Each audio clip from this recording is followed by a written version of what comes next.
Bilýän bir çaga diýen zadyň o bar pikiri näme oynamak, telefon oynamak da ýöne bu çaga ütgeşik çaga iminde wijaga edip galanyny gurlanok ýöne şeýle anlany faýra ýadily ne Osman geldi sugun es näliýe näswat o enatalaram aýtyp berýärde şuň bilen duşmana jaň etmeýän adam ýok.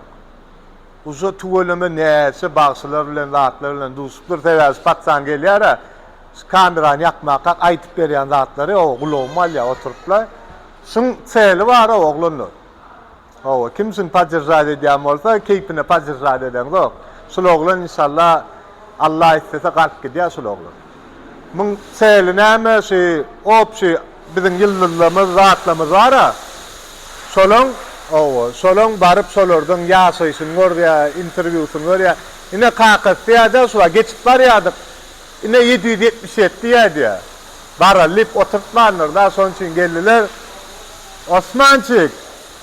Garar ütgeşik çaga, mähirli çaga da o bizde de näme berdi bir masinjykdy. Ine Osman jana şoň sowga edýär. İnşallah ulalongda da Osman jan şoň hakykatyny bilmeň arzu edýär. Garar gurlay diýje oğlum. Ha?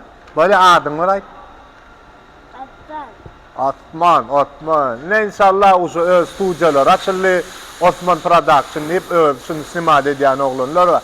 Gara syptyrmaň, simbolus altıncı gün. O garasylmaýan öz iň gowurýan kumiri, iň öz gowurýan ýyldızlar şo çagyrypdyr, şoň bilen diýje goýýar. Kimdigiler inşallah altıncı gün bilersiňiz. Esselamu aleyküm rahmetullah ve berekatuhu.